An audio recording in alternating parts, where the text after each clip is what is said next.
press the bell icon on the YouTube app and never miss another update. Hello दोस्तों, कैसे हैं आप लोग। और एक बार फिर से आप लोग का स्वागत है आपके अपने यूट्यूब चैनल रीडा वाले स्टडी पॉइंट में। और मैं हूं राजिद और मैं आज आपके लिए लेकर आया हूं Bihar board 12th class 100 marks Hindi का पदखंड का 5th चैप्टर कवित्त जो लिखा गया है भूषण के द्वारा। उसी चैप्टर का आज मैं कविता का भावार्थ लेकर आया हूं और आशा करता हूं कि ये भावार्थ सबसे बेहतर भावार्थ हो आपके लिए। ओके, तो वीडियो स्टार्ट करने से पहले जो लोग मेरे चैनल पर नए हैं या मेरे चैनल को अभी तक सब्सक्राइब नहीं किया तो जल्द से जल्द मेरे चैनल को सब्सक्राइब करके बेल आइकन को ऑल पर सेट कर ले ताकि हमारे वीडियो का नोटिफिकेशन सबसे पहले आप तक पहुंचे। ओके, तो बिना समय बर्बाद किए हुए चलते हैं हमारे चैप्टर पर। तो देख लीजिए, पहले हम जो कवि है भूषण उनका पहले परिचय जानते हैं। ओके, तो देख लीजिए, जो कवि है भूषण उनका जन्म 1613 ईस्वी में हुआ था। ओके, 1613 ईस्वी में हुआ था और निधन 1715 ईस्वी में उनका निधन हो गया था। ओके, फिर आगे है कि जन्म स्थान तिकवापुर कानपुर उत्तर प्रदेश, यानी यूपी के कानपुर जगह है, उसी में एक गांव है तिकवानपुर, ठीक है ना, वहीं के ये निवासी थे, यानी वहीं इनका जन्म हुआ था। फिर पिताजी का नाम है रत्नाकर त्रिपाठी। ओके, पिताजी का नाम है रत्नाकर त्रिपाठी। आगे उपनाम देखिए, इनका जो ओरिजिनल नाम है वो भूषण नहीं है, ठीक है ना, इनको उपनाम एक दिया गया था, ठीक है ना, भूषण। ठीक, तो उसी से ये क्या हो गया कि फेमस हो गए भूषण। और इनका फिर ओरिजिनल नाम से इनको कोई जानता ही नहीं था, सब भूषण से जानते थे। और ये जो भूषण नाम दिया गया, चलिए देख लेते किनके द्वारा दिया गया है। तो चित्रकूट के सोलंकी राजा रुद्र साहनी इन्हें कवि भूषण की उपाधि दी थी। ओके, किन्होंने, तो चित्रकूट के सोलंकी राजा रुद्र साहनी ने, ठीक, भूषण उपाधि दी थी। ये भी एग्जाम में पूछ सकते हैं ऑब्जेक्टिव में। चलिए आगे देख लेते हैं। प्रमुख आश्रयदाता, ठीक है ना, यानी इनको किन प्रमुख लोगों ने आश्रय दिया था, ठीक है ना। तो छत्रपति शिवाजी के पुत्र साहू जी एवं पन्ना के बुंदेला राजा छत्रसाल ने इनको आश्रय दिया था। ओके, फिर आगे है भूषण रीतिकाल के कवि थे। ओके, भूषण जो थे रीतिकाल के कवि थे और भूषण वीर रस के भी कवि थे। ओके, यानी वीर मतलब योद्धा के बारे में जो लिखा जाता है, योद्धा जो वीर होते हैं उन्हीं के बारे में लिखा जाता है, तो उसी को वीर रस के कवि कहते हैं। फिर आगे इनकी कृतियां देख लीजिए। कृतियां है शिवराज भूषण, शिवा बावनी, छत्रसाल दशक, भूषण हजारा, भूषण उल्लास। ओके, सॉरी ये अलग है, यहाँ पर कॉमा होना चाहिए, भूषण हजारा अलग और भूषण उल्लास अलग है। ओके, चलिए अब देखते हैं कविता का भावार्थ। ठीक, और कविता का भावार्थ देखने से पहले एक बात बता देता हूँ कि इस कविता में छत्रसाल और शिवाजी के बारे में, ठीक है ना, शिवराज यहाँ पर शिवाजी को कहा गया है, ठीक है ना, शिवाजी और छत्रसाल के बारे में इस कविता में लिखा गया है। इस कविता में भूषण जो थे वो शिवाजी को, क्योंकि शिवाजी ने उन्हें आश्रय दिया था, शिवाजी के और छत्रसाल के बहादुरी के बारे में बताया है। और इन्हीं के समकालीन कुछ मुगल शासक भी थे, तो उन मुगल शासकों को शिवाजी द्वारा नीच बताया और छत्रसाल द्वारा नीच बताया और खुद को महान बताया।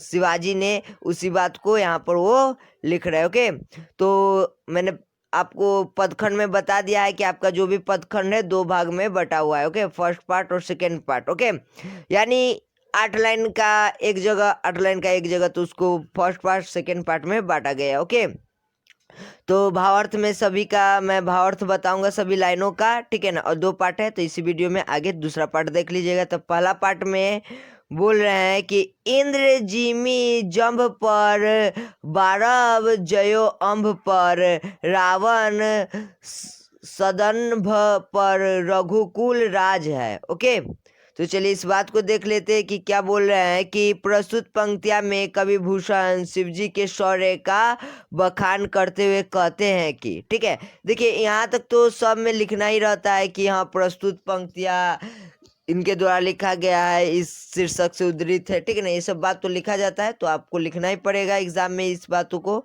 चलिए फिर आगे है कि शिवाजी का मलेच्छ पर उसी प्रकार राज है। मलेच्छ यानी नीच लोगों पर उसी प्रकार राज्य है जिस प्रकार इंद्र का यम पर, यानी इंद्र भगवान का यमराज पर, समुद्र की अग्नि का पानी पर। देखिए हर तरह का अग्नि होता है ना, तो समुद्र का भी एक अग्नि होता है, तो उस अग्नि का किस पर राज है, तो पानी पर, ठीक है ना। समुद्र में जब तक पानी पर राज नहीं करेगा अग्नि, तब तक समुद्र की अग्नि नहीं होगी। ओके, फिर आगे है कि और राम का दंभ से भरे रावण पर है, ठीक है ना, यानी जो भगवान श्री राम है उनका किन पर राज है, तो रावण पर है। ओके, फिर आगे बोलते हैं कि इन पंक्तियों में भूषण ने शिवाजी के शौर्य की तुलना इंद्र, समुद्र, अग्नि और राम के साथ किया। यानी यहाँ पर जो मलेच्छ कहा गया है वो मुगल शासकों को मलेच्छ कहा गया है, और यहाँ पर बोलते हैं शिवाजी द्वारा शिवाजी का तुलना करते हैं, जो भूषण है वो कहते हैं कि जो शिवाजी है वो इंद्र है, जैसे कि इंद्र यम पर राज करता है, समुद्र की अग्नि जल पर जैसे राज करती है, और राम जी जैसे रावण के ऊपर राज करते हुए जो शिवाजी है वो मलेच्छों पर राज करते। ओके, यानी इनका जो भी शत्रु है वो मलेच्छ इनको कहा गया है, ठीक है ना, शत्रुओं को मलेच्छ कहा गया यहाँ पर। ओके, फिर आगे देख लीजिए दूसरा है कि पौन बारी बाह पर शंभु रति नहा पर, जो सहस्त्रबाहु पर राम द्विज राज है। ओके, तो चलिए इसका भावार्थ देख लेते हैं कि प्रस्तुत पंक्तियां कवि भूषण शिवाजी के शौर्य का बखान यानी उनके बारे में बताते हुए, ओके, बखान करते हुए कहते हैं। ओके, ये बात आपको लिखना ही लिखना है, ठीक है ना।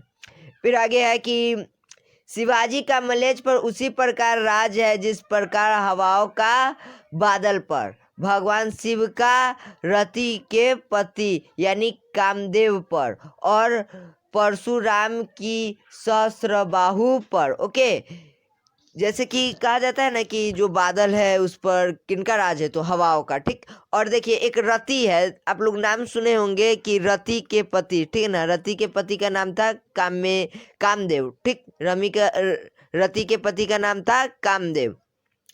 तो एक बार क्या होता है ना कि एक घटना में कि कामदेव जो है भगवान शिव को खुश करने का बहुत सारा प्रयास करते हैं, ठीक है ना, और कुछ कारण वह शिव जी इनको भस्म कर देते हैं। ओके, तो यही घटना में कहा जाता है कि शिव जी का किन पर राज है, तो कामदेव पर राज है। ओके, फिर परशुराम के बारे में तो आप लोग सब जानते हैं। परशुराम जो थे शिव जी के बहुत बड़े भक्त थे, ठीक है ना, तो उनका जो राज है वो जिन पर राज करते हैं, जिन पर उनका हक है, यानी उस पर शासन करते हैं, वो कौन है, सहस्त्रबाहु पर परशुराम का शासन है, उस पर राज करते हैं। ओके, फिर आगे देखते हैं, आगे बोल रहे हैं कि इन पंक्तियों में भूषण ने शिवाजी के शौर्य की तुलना हवाओं, शिव और परशुराम के साथ की। ओके, यानी जो हवा किस पर राज करता है, बादल पर, शिव जी कामदेव पर, और परशुराम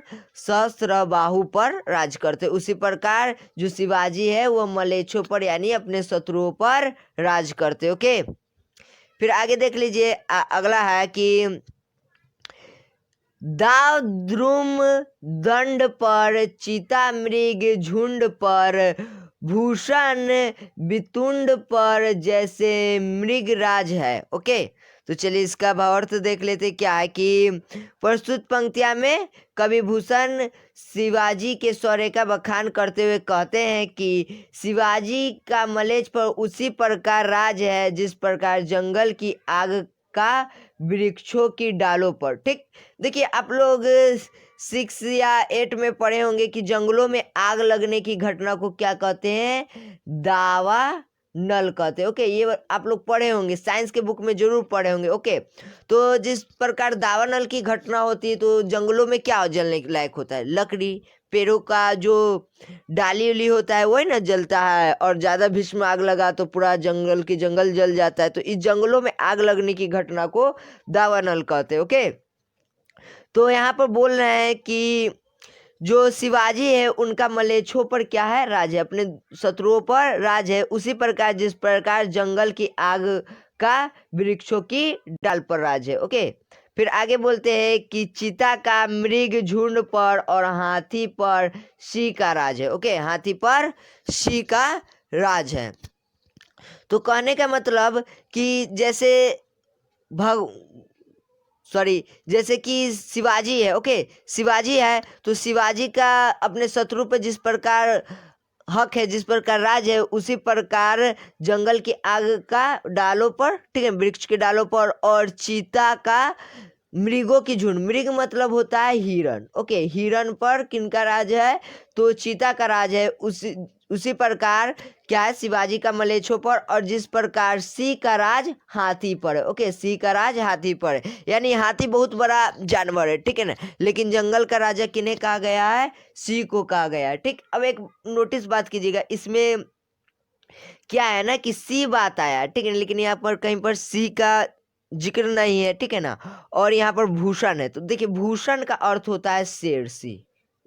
ठीक, भूषण का जो अर्थ होता है क्या होता है? शेर होता है या सी होता है। ठीक, तो फिर आगे कहते हैं कि इन पंक्तियों में भूषण ने शिवाजी के शौर्य की तुलना जंगल की आग, चीता और सिंह के साथ किया है। ओके, चलिए फिर आगे देखते हैं। अगला है कि तेजतम अंश पर कान्हा जिमी कंस पर यो मलेच्छ वंश पर शेर शिवराज है। ओके, शेर शिवराज है। चलिए देख लेते हैं कि शिवाजी का मलेच्छों पर उसी प्रकार राज है, यानी जो शिवाजी है उनका मलेच्छों पर उसी प्रकार राज है, अपने शत्रुओं पर उसी प्रकार राज है जिस प्रकार उजाले का अंधेरा पर, ठीक है ना, कहा जाता है ना कि जो अंधेर है, अंधेर पर किसका राज है? उजाला है, ठीक है, यानी अंधेर है तो उजाला जरूर होगा। ओके, उसी प्रकार फिर आगे है कि कृष्ण का कंस पर, यानी जो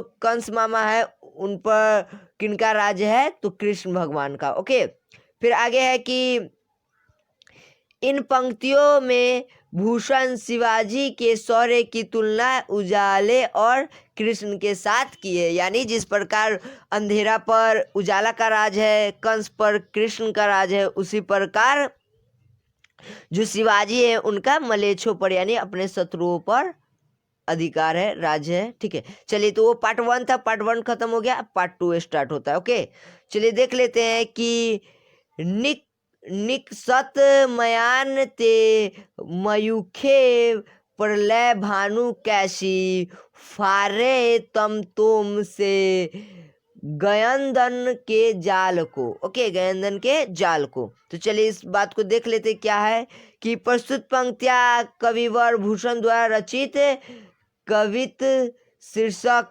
पाठ से अवतरित है, जिसमें कवि भूषण ने छत्रसाल, अब यहाँ पर क्या हो गया? छत्रसाल का बात आ गया, छत्रसाल की वीरता, धीरता और पौरुष का वर्णन किया है, यानी ये जो श्लोक है उसमें किनका वर्णन किया गया है? तो छत्रसाल का। ओके, फिर आगे है कि कवि कहते हैं कि छत्रसाल की तलवार मैन से इस प्रकार निकलती है जैसे प्रलयंकारी सूर्य से उसकी किरणें निकलती है, यानी देखिए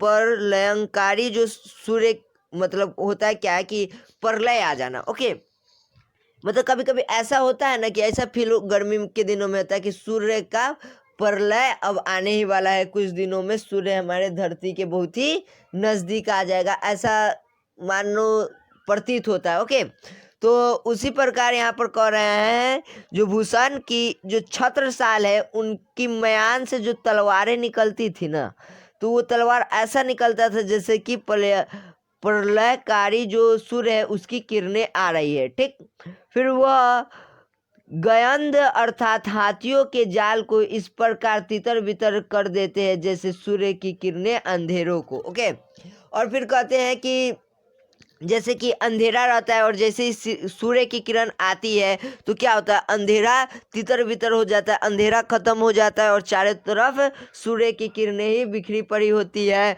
उसी प्रकार जो छत्रसाल थे उनकी तलवार म्यान से बाहर आती थी तो हाथियों के झुंड को भी तितर बितर कर देते थे। ओके, चलिए आगे देखते हैं। अगला श्लोक है कि लाग गति लपकी कंठ बैरिन के नागिनी सी रुद्र ही रिझावे दे दे मुंडन की माला को। ओके, चलिए तो इसका अर्थ देख लेते हैं कि प्रस्तुत पंक्तियां कविवर भूषण द्वारा रचित कविता शीर्षक पाठ से अवतरित है जिसमें कवि भूषण छत्रसाल की वीरता धीरता और पौरुष का वर्णन करते हैं। देखिए इतना बात आपको लिखना पड़ेगा क्योंकि यहाँ से छत्रसाल का थोड़ा स्टार्ट हो गया, छत्रसाल की वीरता के बारे में स्टार्ट हो गया, तो इतना बात आपको लिखना ही लिखना है। ठीक है, फिर आगे है कि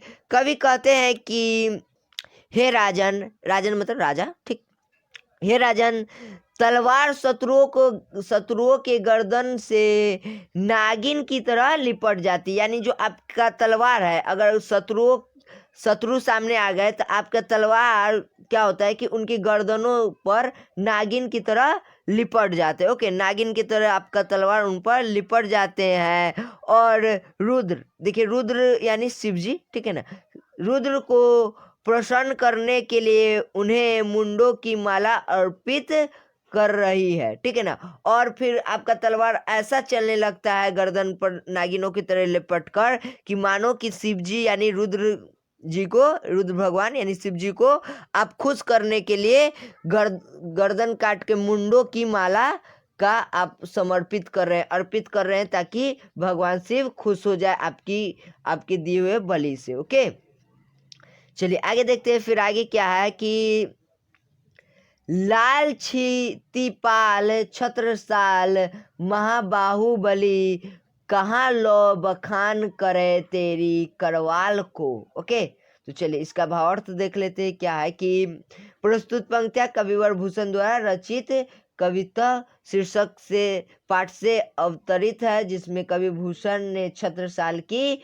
वीरता धीरता और पौरुष का वर्णन किया है। ओके, फिर आगे देख लेते हैं कि कवि कहते हैं कि हे बलिष्ठ और विशाल भुजा वाले महाराज छत्रसाल, मैं आपकी तलवार का कहाँ तक बखान करूं यानी वर्णन करूं। आपकी तलवार अत्यंत प्रलयंकारी है जो शत्रुओं के समूह को नष्ट कर रही है। ओके, फिर इस श्लोक में क्या कहते हैं, भूषण कहते हैं कि हे छत्रसाल, हे महाराज छत्रसाल, आपकी जो तलवार है उसका मैं बखान यानी वर्णन कहाँ तक करूं। आपका तो जो तलवार है वो अत्यंत प्रलयंकारी है, ठीक है ना, जो शत्रुओं के समूह को एकदम नष्ट करते हुए जा रही है, ठीक है ना, कहीं रुकने का नाम ही नहीं ले रही है। आपकी तलवारों का बखान करना असंभव है। ओके, चलिए आगे देख लेते हैं। अगला क्या है कि प्रतिभट कटिले केते काटी काटी कालिकासी किलकी केलेऊ देती काल को। ओके, चलिए देख लेते हैं। इसमें थोड़ा क का ज्यादा उच्चारण हुआ, देखिए इसमें काटने का बात ज्यादा किया गया है। ठीक, चलिए देख लेते हैं कि कवि कहते हैं कि हे राजन, आपकी तलवार अत्यंत प्रलयंकारी है। आपकी जो तलवार है क्या है, अत्यंत प्रलयंकारी है जो शत्रुओं के दल का संहार यानी शिकार करती है। ओके, शिकार का संहार करती है, ठीक है ना, यानी स्वीकार करती है और ऐसा प्रतीत होता है जैसे काली को प्रसन्न करने के लिए प्रसाद देती हो। ओके, यानी जो छत्रसाल के बारे में भूषण बताते हैं कि जो आपका तलवार है वो अत्यंत प्रलयंकारी है और ये शत्रुओं के गर्दन को ऐसे काटती है, ऐसे धड़ से अलग करती है जैसे कि मानो कि माँ काली को आप प्रसाद में भेंट में कोई बलि दे रहे हैं। ओके, तो यहाँ तक आपका जो भावार्थ है खत्म होता है, यानी आपका जो चैप्टर है कवितत्व जो भूषण के द्वारा लिखा गया है उस कविता का मैंने पूरे का भावार्थ आपको बता दिया है बहुत अच्छे से। अगर आपको वीडियो पसंद आया तो लाइक जरूर कीजिए और चैनल को सब्सक्राइब करके बेल आइकन को ऑल पर सेट कर लीजिए ताकि हमारे वीडियो का नोटिफिकेशन सबसे पहले आप तक पहुंचे। और इस वीडियो को ज़्यादा से ज़्यादा शेयर कीजिए। ओके, अगर आप लोग को किसी भी चीज़ का PDF चाहिए तो आप मेरे टेलीग्राम चैनल से जुड़ जाइए, वहाँ पर आपको PDF प्रोवाइड होगा। ओके, तो आज भर के लिए इतना ही। गुड बाय, जय हिंद।